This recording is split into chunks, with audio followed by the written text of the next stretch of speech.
What's going on, workforce? Brian here, and we're on the precipice of big week. Thank you, Mr. Happy. Actually, he has nothing to do with next week. Yeah. But Mr. Happy does not know this. But he has been in Castrum, and he doesn't need it. And once you don't need it, you don't run it. That is meta. And there were other people doing it, but obviously Mr. Happy is a name I recognized. I got my clear today. Yes. And that sets you up perfectly for the news of the day. Final Fantasy XIV patch 5.4.5 next Tuesday, February 2nd. Why do we say it's the big week? Because the 2nd kicks off, the 5th kind of is like, okay, was that fun? By the way, here's what's coming in the future to a community that's been really starved for information. So, guys, be sure to go hang out with Chris either after this video or during this video. We need you as a part of the Lurk Force. Chris has been crushing it thanks to Mr. Happy and to all of y'all who actually have been running, Bosha. So that way, hopefully more people can get caught up and ready for the 2nd. If you guys saw our predictions video, also, we're going to be live on the 5th with Comic Storian. So be sure to hopefully look forward to that as we celebrate what is coming next for this game. But today's video is kind of a little bit of a shift because it's like we have that news. That's something barreling forward, but I want to get Chris's opinion on his thoughts on Bosha. Obviously, Bosha has very mixed results. Gamerscape just put out an interview with Yoshi P talking about how Savage basically killed, anybody doing that content. Was it Savage? It was around the same time. Like, it was around the same time. Well, is correlation always causation? Not always. And exclusively and explicitly causation? Anyhow, so Yoshi P talked about how they saw the numbers and obviously it's down. So hopefully we'll see on Tuesday some adjustments to help if you're struggling. But also if you're struggling, maybe you can team up with Chris during the day, or I'm going to bring back content streaming to hopefully get some more groups to kind of through the content in the evenings once once Elizabeth starts sleeping through the night. Hopefully soon. We'll find out. Chris, you've struggled with this content. You have been locked out. Like, it's actually been a point of frustration, more for concern. Like, you're like, I really want to be a part of this. What did I do wrong by not running the 5.3.5 to 5.4.5 content during 5.3.5 to 5.4.5? Mm-hmm. Like, I'm not trying to get a group for something that released at the end of A Realm Reborn. Right. Like, I'm not asking anything crazy. I want to run current content during current content. Like, I'm not, this isn't an insane request. So how's it feel now? It's incredibly frustrating, and I was super nervous. Everybody said the Discord does groups over the weekends. I have plans this weekend. They announced that it's coming out next Tuesday, and then all of a sudden I said, holy crap, and somebody in chat goes, do I have to have cleared Castrum to do the 5.4.5 content? And my answer is, I don't know. And if you do, is it going to get easier to find a group or harder? I don't know. And I was legitimately concerned that I had just pulled a second Eureka where I am on the outside looking in, watching streams of content I want to do and don't have the time or availability to get there. Mm-hmm.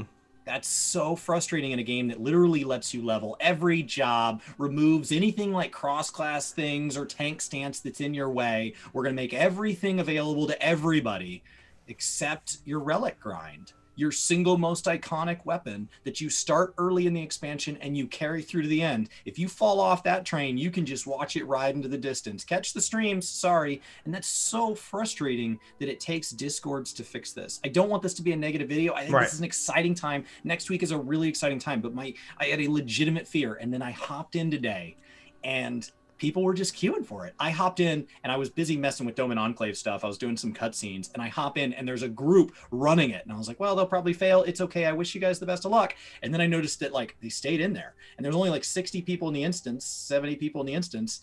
And like half the instance was in this Castrum run and it never ended and they all got their clear. And I was like, you're telling me because I was watching a Dome and Enclave cutscene from 2 years ago, I didn't get in here 3 minutes earlier and now I missed the one successful Castrum that happened organically. Yeah. And then it popped up again and I got to do it.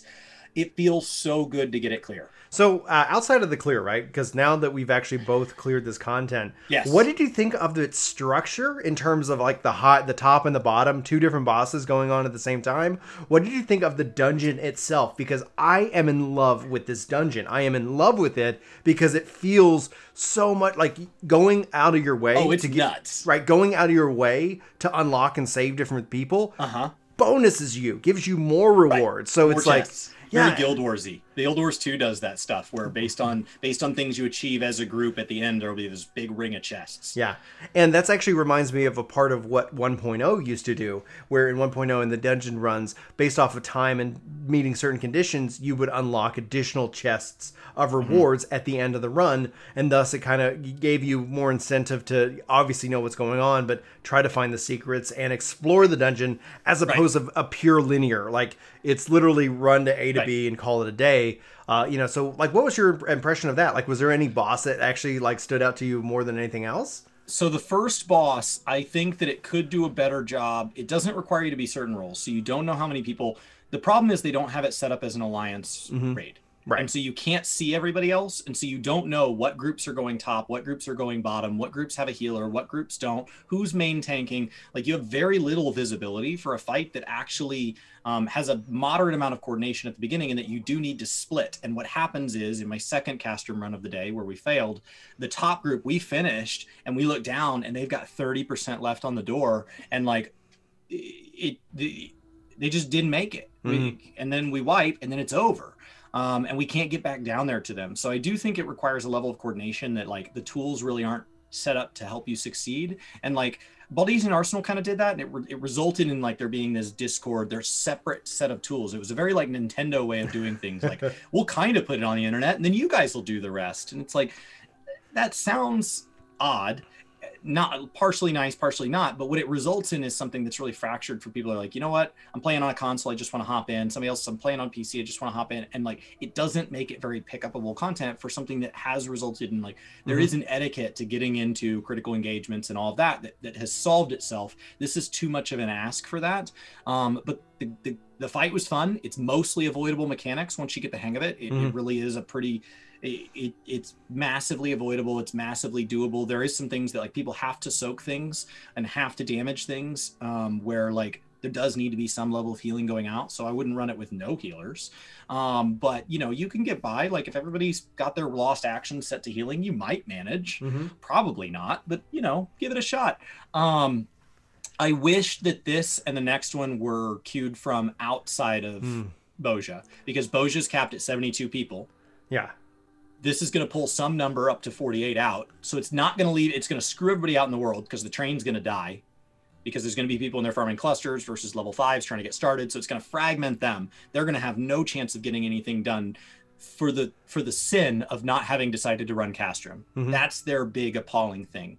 Meanwhile, there's people who want to form a group to hop into Castrum. They form a group and then they have to like get in and then get in within a thing like that. That's weird. And it doesn't help people with similar expectations to manifest a similar reality. Yeah. And so it's inherently disappointing. So I'm going to propose an idea that not necessarily I'm advocating for. So just, don't burn me yet in the comments, people. I'm just going to talk about how Final Fantasy 14 used to handle something and wondering if Chris... Taco car. Please don't hate me. I need all the love right tamales, now. Tamales. 100 pounds of tamales. 100 if you don't pounds like of the tamales. suggestion, guys. And for anybody who's like, what the hell are they talking about? It's one of our old videos. He told that story one time. It's in 2,000 posts. Good luck. Good luck. So in 1.0, in order to do trials, you actually had to go into the different Beastmen strongholds, farm up the items to actually, like, you could still do the trial, but in order to be eligible for the loot, like, you had to have those items to cash in so you could open up the chest. It was like basically farming up a key. Like, so in the case of like what you're talking about, like if it was queuable outside, then why go into it in the first place? Like, if you're just like, this is what I want to farm, I want to get into a group where it's going to do some form of matchmaking. And so my question to you is, would it be like, do you think it'd be a value in basically having some kind of currency or something you farm up within the content, and then you can then go into queue, either making that currency like, oh, it takes 100 bills to actually queue up for this content. Okay, you're at 99, go in here, farm up a couple, and now you can run it. Or you can farm up a bunch and run it back to back to back. And then, or make it to where you could always queue up for it, but in order to be eligible for the loot, you have to like purchase keys or something like that. So it's like either way works. Like one's a gate and one's a reward gate. One's a in. I think keys costing metal or something like that, or dropping like memories inside. would be a nice way of tying those together. If we're just going to back up and detonate the server and rebuild it from the ground up, I think Bozja is a world visit. I think it's a server on each data center. You pop over to it, and then it exists like a large diadem type zone, and there's as many people as that server allows, spins up instances if it needs to, and when you go to queue for it, it says Bozja 1, Bozja 2, Bozja 3, and you world visit just handles that, and then from there you can find parties within it. You can go join your friends. Hey, we're on Bozja 2, hop on over. Bozja 2 has a wait time. That's fine. I'm trying to meet my friends. I'll wait. And then from in there, you would still, because you're on a world, you're not on the instance server, so you still have the ability to pop in and out of instances. Right. So you still have the ability to queue for Bozja, and so you can queue for Castrum while in Bozja, because Bozja is a world just like world visiting Gilgamesh from Sargatanas. It's no different. So like that would be my perfect dream scenario. In actuality, it's probably something where there's keys or something like that, or long term, what it ends up being is I know people don't like me referencing WoW, but it's the other one that I have a lot of experience in. WoW had these big open world PvP events, and they were really cool, and they died with each expansion. And so Final Fantasy XIV has less things like this, but it's starting to build up a pattern of Baldesian Arsenal, and then Castrum, and then whatever this thing is, and the next thing, and the next thing, and the next thing. And at some point you have enough of those things that you can create a roulette out of it. Yeah. And you can start to say that way. It's like, okay, the current one, maybe it is always hard to find groups for, but it's the current thing. So like you'll eventually find groups that'll be discords for it. But after that, if you're like, I just want to go farm old relics, then, if there was a Baldesian Arsenal for Atma, if there, there's a Baldesian, like if there is these big things, it's like, oh, I'm queuing for the relic roulette. And the relic roulette, they've all been combined under one currency. They all cost memories, or they all cost Atma, or they all cost whatever. Or they're all sellable from a Poetics vendor, and you have to get these tokens from it, and whatever the system is. Right. We're really good at currencies in this game, and we have no problem starting new currencies. Then you have this relic roulette, and you just get queued into one of those at random. And then the mounts and all that stuff drop are unique to that one, but you're getting this currency that'll let you go buy whatever the frick relic you want for legacy glamour, right?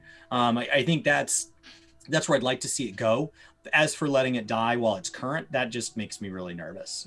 But it's a big week. This isn't the only thing going on. So you kind of opened up a big topic here. I did. So I think from there, it's a big week because we have the announcements. We've, of course, talked about what our predictions are and what our hopes are. Now that 545 is out of the way, now that we know that we have a date, that obviously shifts what happens during the initial announcement thing is probably they are focused 100% forward, not what's close. My 100% forward. My fear was like, oh, we're going to talk about what comes in 545. Previous live letters, right? And so it's like, no. We've seen it before. So it is going to be what we're saying 6.0 and 5.5. So like that, like 100%. That makes the trailer longer.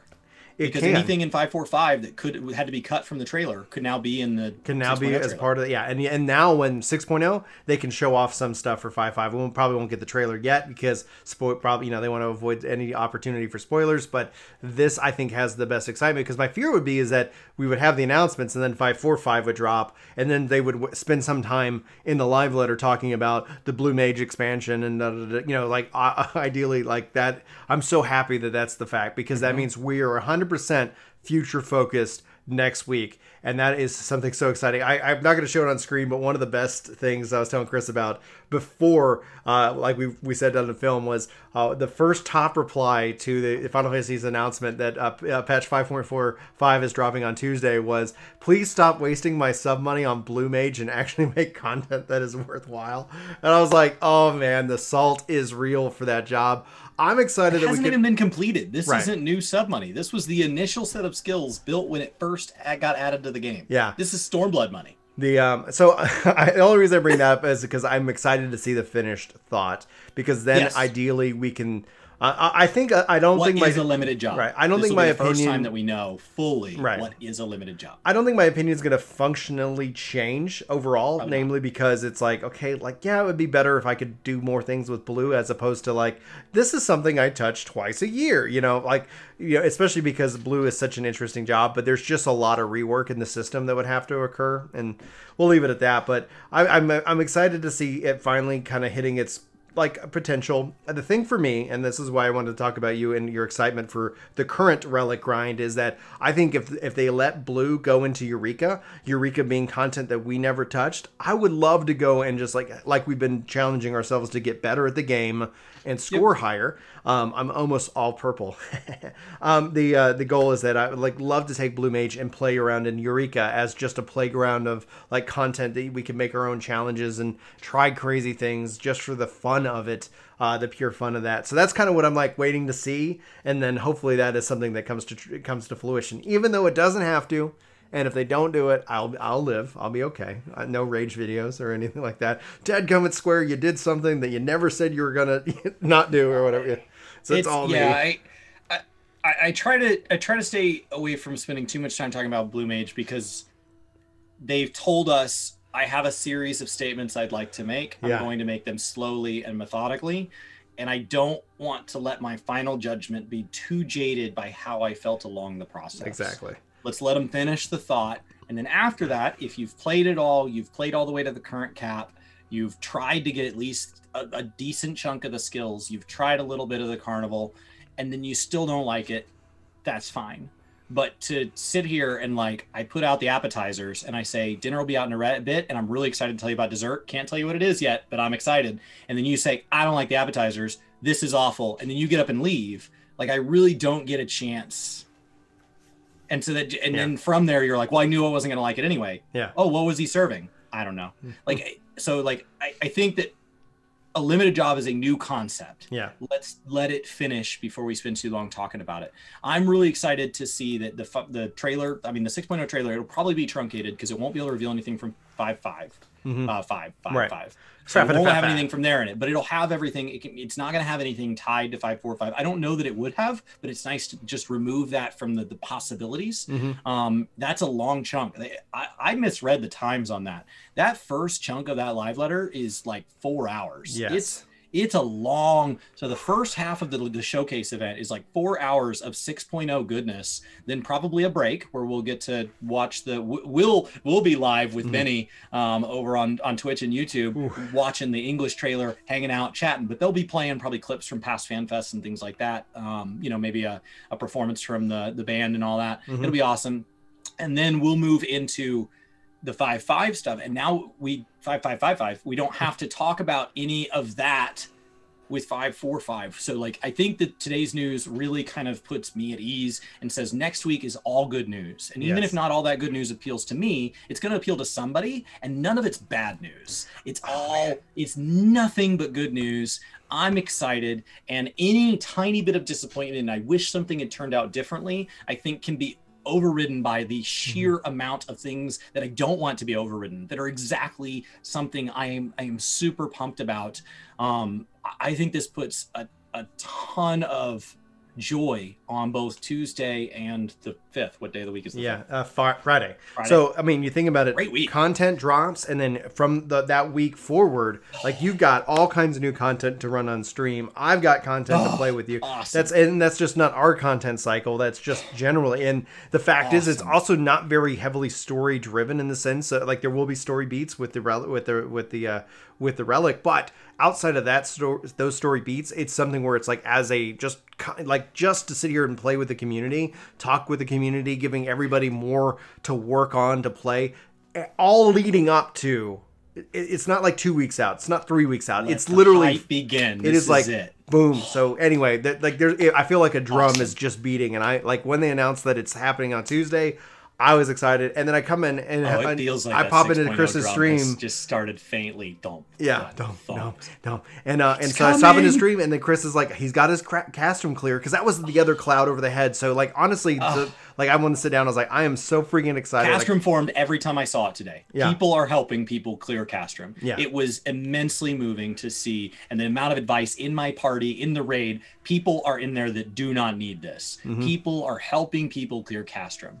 So guys, it's almost as moving as Tonberry deciding, you know what, we're very culinary themed. We're going to make a culinary, it just, the community coming together to be awesome. Is it a weakness in the design? Yes. Will they address it? Probably. Either way, it is awesome to see this weekend, guys. If you're super nervous, go in there. If you're close to 10, get to 10 and see if you can get a Castrum clear. I wish you the best. It may not work out, but like, I'm telling you, this was not some like streamer privilege. I organized something. I just queued in and there were people doing it in the middle of the day on a weekday, which means during prime hours. I assume somewhere, sometime, there are people clearing this content, and that gives me hope that there will be people left behind, but that it is less people than I was concerned it was going to be. Yeah, and my hope is that this weekend, as Chris is going to be out, like guys, he's going to be out this weekend taking a little mini vacation. He's definitely earned it. I'm going to hopefully get some stream time in, probably here on YouTube, working on. I think this weekend's a Bojja weekend, so if I can help people get clears, if we can run that content a couple of times, I think that'd be really exciting. So